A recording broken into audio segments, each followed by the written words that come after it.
अस्सलाम वालेकुम students, welcome back to अपना टीचर.com। आज हम नया टॉपिक स्टार्ट करने जा रहे हैं जिसका नाम है ऑडिट वर्किंग पेपर्स। अच्छा, वर्किंग पेपर्स की बात करें, ऑडिट वर्किंग पेपर्स की बात करें तो इसका मतलब ये है कि कोई भी काम परफॉर्म करने के साथ साथ आप उसके एविडेंसेस भी लेते हैं। किसी भी फील्ड के अंदर कोई आप काम कर रहे होते हैं तो उसके साथ आपकी उसकी इनवॉइस भी लेते हैं। कोई परचेज कर रहे होते हैं तो उसकी इनवॉइस लेते हैं, या कोई ऐसा काम सर्विसेज दे रहे होते हैं तो उसकी इनवॉइस लेते हैं, उसके मैनुअल्स लेते हैं। सारी की सारी चीज़ें आपकी पेपर वर्क एविडेंस के तौर पे आपके पास होती हैं और आप उसको ऑब्टेन करते हैं। इसी तरह से जब आप ऑडिट कर रहे होते हैं तो ऑडिट करने के लिए भी आपके पास कोई एविडेंसेस होने चाहिए। इसका मतलब है कि आपने जो देखा वहाँ पे ऑडिट किया है, आपने पूरा कंट्रोल सिस्टम देखा, सारी चीज़ें देखी, उसमें फाइनेंशियल्स देखे, उसके अंदर जितनी भी ट्रांजैक्शंस हुई हैं वो सैंपल वाइज आपने चेक कर ली, लेकिन आपके पास एक हार्ड एविडेंस भी होना चाहिए। वो चीज़ क्या होगी, आपके वर्किंग पेपर्स बनाएंगी, वो एक फाइल तैयार करेगी पूरी, जिसके अंदर आपको हेड वाइज एक एक तरीके से एक एक हेड के अंदर, जिस तरह से मैंने ऑडिट प्रोग्राम के अंदर पूरे हेड वाइज आपको एक चीज़ बताई थी कि ऑडिट प्रोग्राम कैसे बनते हैं, उसी तरह से आप क्या करते हैं, हेड वाइज आपके जो है फाइल बनती है, उसकी एक पूरी प्रॉपर फाइल बनती है पूरी की पूरी ऑडिट की। उसकी 4 या 5 फाइलें बनती हैं, depend upon the size of the audit, और डिपेंड भी करता है, कभी कभार एक फाइल भी बनती है, 2 फाइल भी बनती है। तो एविडेंसेस आपकी साइज के हिसाब से वेरी करते हैं। तो मैंने आपके सामने जो चीज़ें लिखी हैं वो 3 चीज़ें लिखी हैं। इसकी नीड क्या होती है, इसके ऑब्जेक्टिव क्या होते हैं, इसके स्कोप क्या होते हैं। तो एक एक करके लेके चलते हैं कि इसके अंदर चीज़ें क्या हैं। तो सबसे पहले अगर हम नीड की बात करें कि हमें ऑडिट वर्किंग पेपर्स की क्या ज़रूरत पड़ी है, क्यों हम वर्किंग पेपर्स बनाते हैं और वर्किंग पेपर्स की इतनी ज़्यादा अहमियत है, तो सबसे पहले हम इसके अगर देखेंगे तो वो चीज़ आपकी evidence to support the opinion. मतलब जो हम ऑडिट रिपोर्ट में ओपिनियन फॉर्म कर रहे हैं, इसका मतलब है कि मैं किसी चीज़ को प्रोजेक्ट कर रहा हूँ, अपनी ओपिनियन दे रहा हूँ सैम्पल के बेस पे। मैंने सारे एरर्स भी देखे, उसके अंदर अगर कोई एरर्स हैं मैंने उसको रेक्टिफाई करवाया फाइनेंशियल स्टेटमेंट के अंदर, जिसमें इनकम स्टेटमेंट और बैलेंस शीट आता है, बाकी भी आता है, वो आपसे रेलिवेंट नहीं है। लेकिन उसके अंदर क्या चीज़ आती है आपकी, बेसिकली क्या चीज़ देखें आप, उसके अंदर आता है आपका ओपिनियन। जो ओपिनियन आप पूरे फाइनेंशियल स्टेटमेंट्स में दे रहे हैं उसके लिए एविडेंस भी तो चाहिए होगा ना। एविडेंस चाहिए होगा तभी जाके आप सही तरह से एक अप्रोप्रिएट और अपने जो ओपिनियन है उसको सपोर्ट कर सकोगे। मतलब आप हवा में ऐसी ओपिनियन तो नहीं दे सकते, आपके पीछे उसकी दलील होनी चाहिए, एविडेंसेस होने चाहिए। तो इसीलिए हम उसकी डॉक्यूमेंटेशन करते हैं या ऑडिट प्रोग्राम बनाते हैं। दूसरी बात करें तो प्रूफ ऑफ ऑडिट परफॉर्मेंस, कि हमने ऑडिट किया है या नहीं किया है, यह आइजा की रिक्वायरमेंट भी होती है। आइजा क्या है, वही चीज़ मैं आपको बताता हूँ कि आइजा क्या चीज़ है। इंटरनेशनल स्टैंडर्ड फॉर ऑडिटिंग, सही है। तो इसका मतलब क्या है, मैंने आपको क्या चीज बताई है इसके अंदर, कि प्रूफ ऑफ ऑडिट परफॉर्मेंस। इसका मतलब ये है कि मैंने वो ऑडिट परफॉर्म किया, उसका एविडेंस ये रहा फाइल की सूरत में जो मैंने ऑडिट के वर्किंग पेपर्स बनाए हैं वो मेरा प्रूफ है कि मैंने ऑडिट परफॉर्म किया है उस पर्टिकुलर क्लाइंट पर।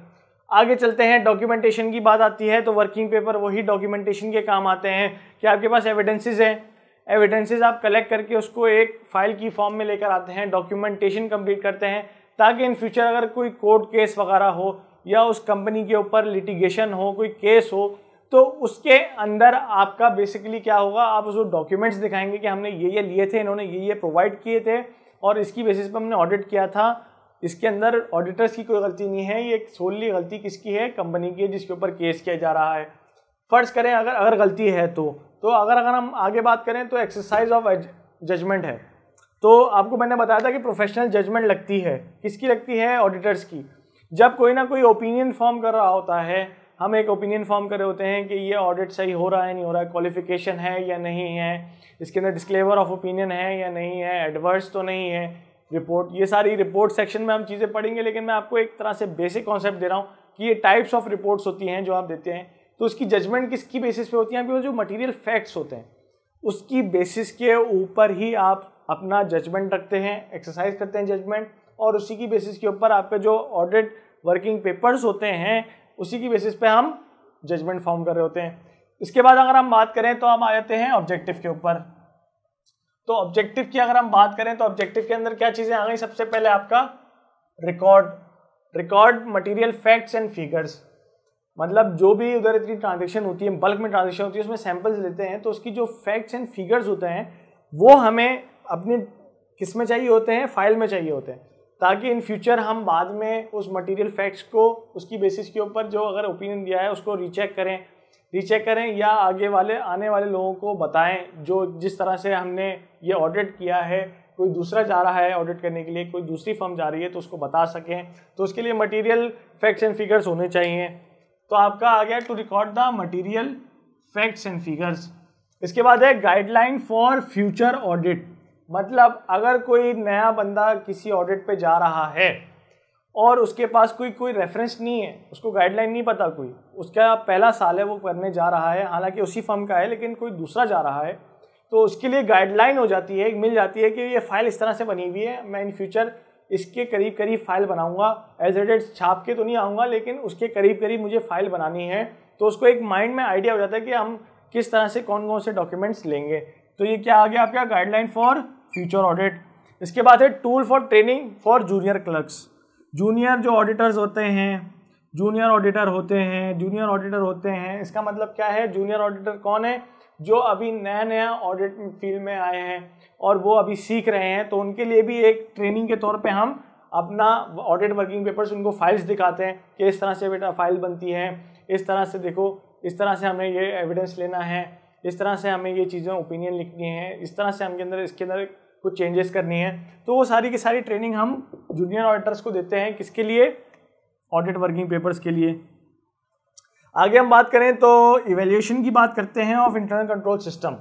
अच्छा, ये हेल्प करती है हमें क्या, जब हम डॉक्यूमेंट्स ले रहे होते हैं तो हम एक वॉक थ्रू टेस्ट भी परफॉर्म कर रहे होते हैं। अगर वॉक थ्रू टेस्ट की मैं बात करूं तो ये बहुत गाढ़ी टर्म है और ये आपको समझ में नहीं आएगी, लेकिन मैं इसको आसान लफ्ज़ों में बताऊं तो जो कंट्रोल्स चल रहे होते हैं सारे, जो एक प्रोसेस चल रहा होता है, पूरी की पूरी जो कंपनी के अंदर एक प्रोसेस चल रहा है, उसके अंदर पहले सेल्स जनरेट, अगर आपका सेल्स ऑर्डर आ रहा है तो आपका पहले कोटेशन आएगी किसी की कि भाई आपको इतना माल बेचना है, कस्टमर आपसे रिक्वेस्ट करेगा कि आप मुझे इतना माल दें, वो आता है। उसके बाद वो उसके ऊपर उसके कस्टमर्स की क्रेडिट लिमिट चेक करते हैं कि उसको इतना क्रेडिट देना चाहिए नहीं देना चाहिए। उसके बाद वो उसको अलाउ करते हैं, फिर वो माल बनवाते हैं, प्रोडक्शन के पास जाता है, प्रोडक्शन माल बनाता है, प्रोडक्शन माल बना के आगे बेचता है, डिलीवरी चालान आता है, डिलीवरी चालान के बाद फिर आगे उसकी इन्वॉइसेस जनरेट होती है, इन्वॉइसेस जनरेट होने के दरमियान ये पूरा जो प्रोसेस मैं बता रहा हूँ, इसके अंदर ये कंपनी के टेक्नोलॉजिकल जो डिपार्टमेंट्स होते हैं, आईटी डिपार्टमेंट्स हैं, ये आपका ऑनलाइन ट्रांजेक्शन हो रही होती है सारी। तो ये जो सारी ट्रांजेक्शन्स हो रही हैं ये बेसिकली क्या चीज़ है आपकी, ऑनलाइन ट्रांजेक्शन की अगर हम बात करें तो बेसिकली वो सारे के सारे एक चेन में चल रहे होते हैं, और वो चीज़ जो चेन में चल रही होती है उसके अंदर कोई लूप होल तो नहीं आया, उसका भी एविडेंस हम कलेक्ट करते हैं किसमें, इवैल्यूएशन ऑफ इंटरनल कंट्रोल्स में। अच्छा, अगर हम स्कोप की बात करें तो स्कोप में आ गया आपका रिव्यू ऑल ऑडिट प्रोसीजर्स। अच्छा, रिव्यू ऑफ ऑडिट प्रोसीजर्स मतलब जो हमने ऑडिट प्रोसीजर्स, ऑडिट प्रोग्राम, आपको रिकॉल करना चाहिए कि ऑडिट प्रोसीजर हमने कहाँ पढ़े थे, ऑडिट प्रोसीजर्स हमने कहाँ पढ़े थे, ऑडिट प्रोग्राम्स के अंदर, एपी के अंदर, मतलब ऑडिट प्रोग्राम्स के अंदर, सही है।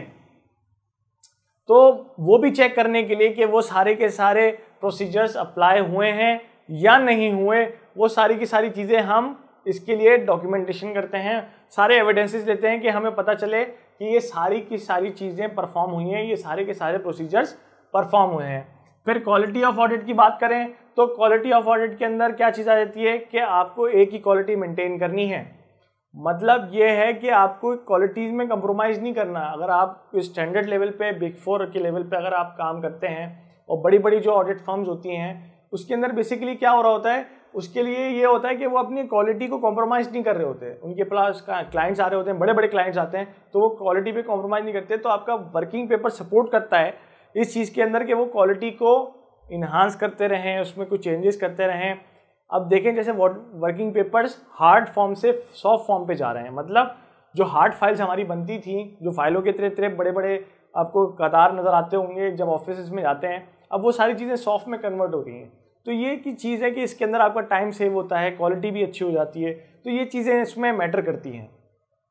इसके आगे अगर हम बात करें तो डेलीगेशन टू ऑडिट क्लर्क्स, इसका स्कोप का क्या है कि अगर आपको कोई ऑडिट प्रोग्राम, अगर आपको कोई ऑडिट वर्किंग पेपर लेना है किसी से, मतलब कोई एविडेंस जमा करना है, तो आप उसको डेलीगेट भी कर सकते हो। आप बोलो कि ये काम, ये हेड्स, आप इसके एविडेंसेस आप कलेक्ट करोगे, इसकी डेलीगेशन आपने ऑडिट क्लर्क्स को दे दी और बाकी काम आपने अपने कंट्रोल में ले लिया, ओपिनियन फॉर्म करना, एनालाइज करना, ये सारी की सारी चीज़ें आपकी डेलीगेशन टू ऑडिट क्लर्क्स में आ जाती है। इसके बाद अगर हम बात करें तो एफिशिएंसी ऑफ ऑडिट की बात करते हैं। एफिशिएंसी ऑफ ऑडिट की बात यह है कि कितना एफिशिएंसी से हमने ऑडिट परफॉर्म किया, कोई चीज़ मिस तो नहीं की, वही बात, कोई प्रोसीजर मिस तो नहीं किया आपने, वो तो हमने रिव्यू कर लिया, लेकिन ऐसा तो नहीं है कि कोई एफिशिएंसी में कम आई, हमने ज़्यादा टाइम ले लिया या टाइम बहुत कम हो गया या सही तरह से क्वालिटी पे कॉम्प्रोमाइज़ हो गया। ये सारी की सारी चीज़ें एफिशिएंसी के अंदर आ जाती हैं। तो एफिशिएंसी को देखने के लिए भी हम आपका क्या करते हैं, ऑडिट के वर्किंग पेपर्स बनाते हैं। सही है।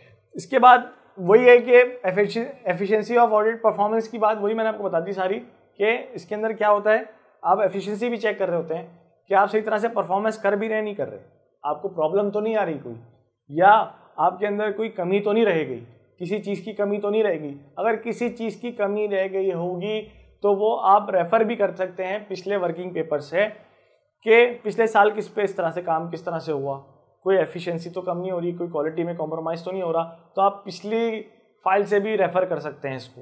तो वो सारी की सारी चीज़ें आपकी एफिशिएंसी ऑफ ऑडिट में आ जाएगा। तो दोस्तों आज हमने working papers, audit working papers को समझाया कि इसकी नीड, स्कोप और इसके ऑब्जेक्टिव क्या होता है। ये सारी की सारी चीज़ें हमने समझी और इसके अंदर ये जानने की कोशिश की कि ऑडिट प्रोग्राम, ऑडिट के वर्किंग पेपर्स क्यों ज़रूरी होते हैं। ज़रूरी इसलिए होते हैं कि मैंने आपको बताया, जैसे ही कंक्लूड कर रहा हूँ, कि आपको इन फ्यूचर रेफरेंस के तौर पे काम आ जाए, गाइडलाइंस के तौर पे काम आ जाए, आपकी क्वालिटी अच्छी हो जाए और इस तरह से आपके पास डॉक्यूमेंटेशन आ जाए, जो कि आइज़ा की एक रिक्वायरमेंट भी है। तो ये चीज़ें आपको करने के लिए जो है वो आपको क्या करना पड़ेगा, इसके ऊपर आपको वर्किंग करनी पड़ेगी। मतलब जो आपने वर्किंग पेपर्स डिसाइड किए हैं, सेलेक्ट किए हैं, वो सारे के सारे आपके इनलाइन होने चाहिए ऑब्जेक्टिव के जो आपने ऑडिट परफॉर्म किया है।